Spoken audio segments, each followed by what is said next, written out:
I'm Ralton Gelderbloem. I'm the chairman of Diaz Pigeon Club down here in the Eastern Cape.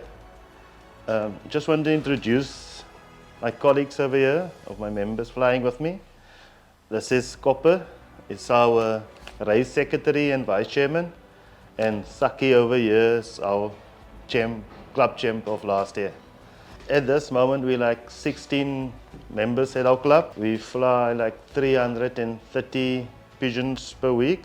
Hello guys, like my chairman introduced myself, I'm Copper. I'm the race secretary, so I'm going to give you a short version of it. We are racing 19 races per season. We are flying with the EPPU, Eastern Province Pigeon Union. We start at Komga and up to New Hanover. There's the first race distance for us, it's 175 kilometers. And the last one is about 620 kilometers from race point to Diaz Club. The distances differs with the EPPU union because they are in Port Elizabeth, which is 100 kilometers further. We at Diaz, we use our first two races, which is the Komga races. They are 175 kilometers. For us, we as a club has decided it's too short to call it a race, so we use those two races as tosters. Then our official races start from the first Butterworth race. Previous years, our club did race on the north route with the EPPU, but we as a club decided that we only going to stick to the east route because we felt that our losing birds loss right there is too high. So we stick to the east route because by then we know we don't lose that much of birds. If I have to mention from the previous years, I wasn't part of the members that established the club. From the races that we've raced, that achievements and then like in the previous years.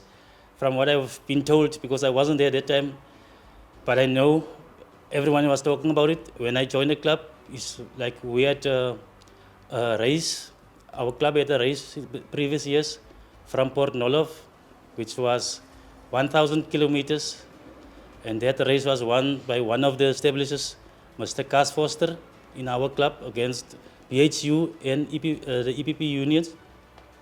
And also we have one of the other establishers was the Errol Vatu, who's also forming part of the Diaz one-off at the moment. He won a bucky race as our club members during those years. And from ourselves, our own races that we can say we are really truly proud of, to name it.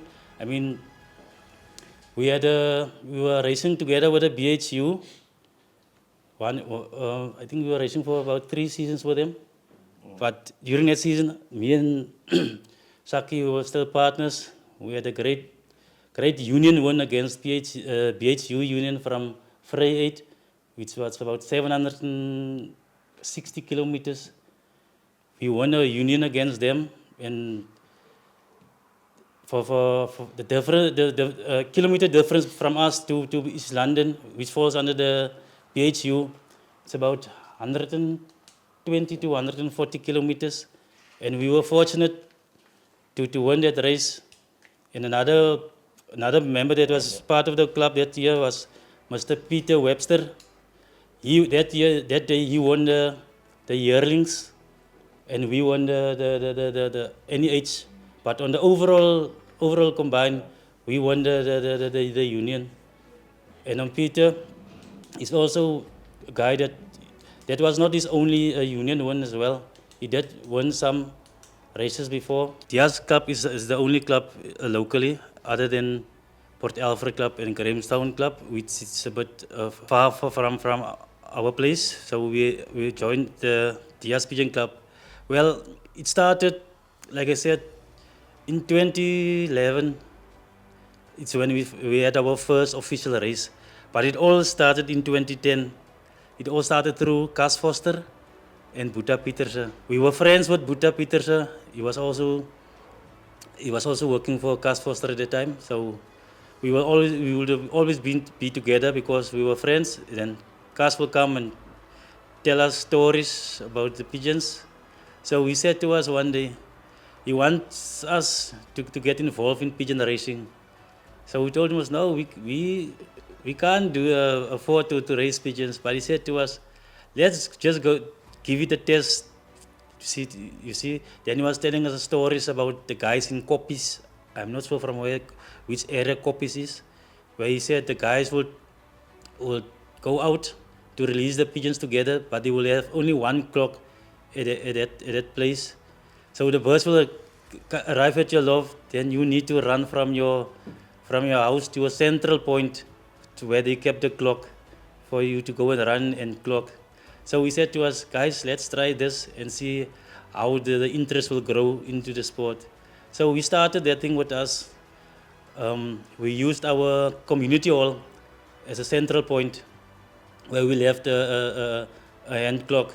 So we put rubber rings on our pigeons, then cars will go and take it out to a race point. So my loft was about almost a kilometer from the community loft. If you yeah, from a community hall where the clock was. So on that first race, I was so excited. I took the rubber ring from my brother, who's also a member now in the club, Hobbe. He was waiting inside the loft for the pigeon. I grabbed the rubber ring and I ran. I was sprinting. I couldn't reach 1 kilometer sprinting. Halfway, I had to walk. I had to walk the way to the clock. On that day, we I think we got fourth place. Fourth place. Then I went home. I said to him, "I'm not running again. We need to think about a plan to be the guys that staying close to the clock where the clock is situated." So I got my guys. One of the guys is also a racer now. It's actually his partner now, Nossi. I got them. I got Nossi. I got Hobe, and I got my other brother, other cousin. We call him Kaki, and then it was me. I said to them, guys, we're gonna have a relay team here. To beat these guys, we need to have a relay team here. So my brother Hobe will wait in the loft. He will give the rubber ring to Kaki, then Kaki will run. Kaki will give it to Nossi, and Nossi will give it to me to run the last race to the clock. And you know what? By doing that, we actually won that race. We had a race from Mtata. It's Mtata 1, we call it. It's like 303 kilometers from where we are. I was very fortunate to step away with a win there. And if you see on that board, it was like 5 seconds that I've clocked before the guy that came second, Saki and Bruce. I think they were the club champs. I managed to do that. The race was a tough race and very interesting because here by us, because of the lofts that's so close to each other, and here by us, it takes you like 3 minutes and then the board's full. So you need to clock in that 3 minutes. If your bird's gonna circle, you're gonna lose time. What I can say that was influenced the win, I think we toss them good, we feed them, and we keep our birds healthy. We got a nice program that Mr. Peter Webster gave us about every week what to do and how to treat your pigeons. And that's a nice guideline for any fancier that wants to begin with the sport, to see what you can do and what you can give to your pigeons to keep them nice and healthy. Because a healthy pigeon will win you the races. Yeah, the bird that won us the race, it's a nice blue-bar hen. It was bred out of pigeons that I got from Lex Webster.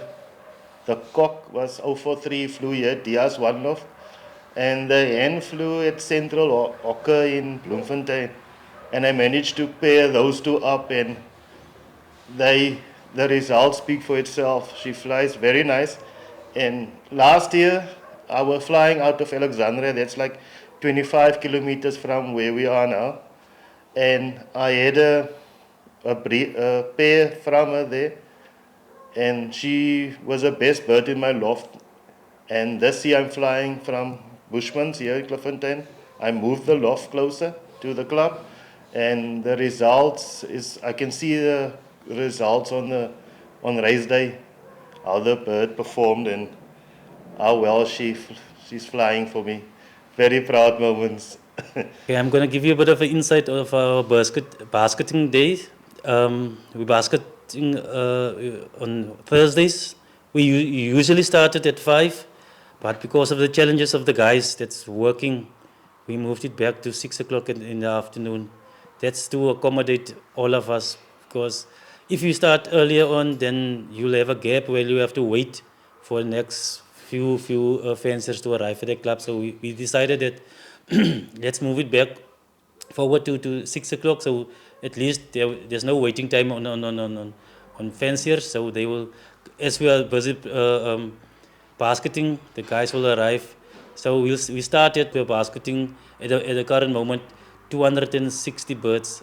When we are 17 teams that's racing. About racing in our area, I must say we're only racing east, and 90% it will be a westerly wind, which is a headwind for us. When it does get to headwinds, our birds really does perform well. But when it comes to tailwinds, we have bad days.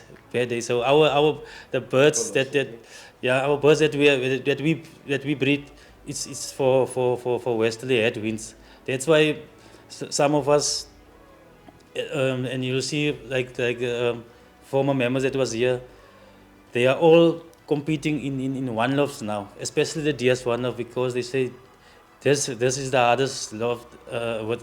This loft give you the hardest races.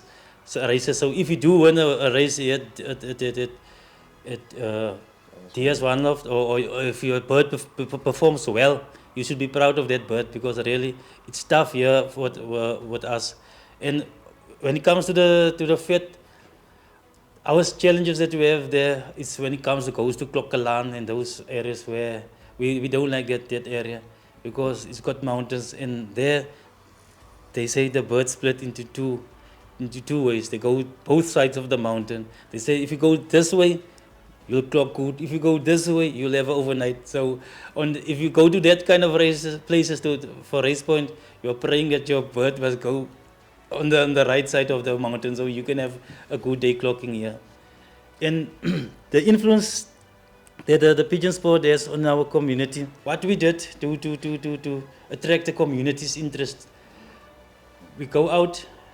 I will go out to my family and my friends, and I'll tell them, listen here, pull my bird, pull my bird, pull my bird. So every one of us goes out and asks his friends, his family to pull a bird. So then we had pools where you it was a winner takes all pool. Yeah, it was a winner takes all pool. Yeah. So the guys will be winning here about 700-800 rand. So the community people they will say, hey, I just won 800 rand for a 20 rand pool. Next week I'll do it again. So that's how we kept our community interested in the sport. At the current moment, for this season, we haven't done it yet, because the reason for that is we don't want to do it on the short races, man. We want to do it when races get longer, and when the races get harder. So that then you as yourself, you will see, because most of the guys here will always say, no man, you are winning because it's still short. Wait for Kokstad. You see, so everyone is waiting for Kokstad, then they will know the pigeons will show and prove their stamina on those kind of races. So we are waiting for that to attract the community again. And like what we did there, especially at our loft where I'm racing from now with my brother, the people staying around us, our neighbors, when it's time for clocking, we know the bus is going to arrive here about 11:30. We will tell them what.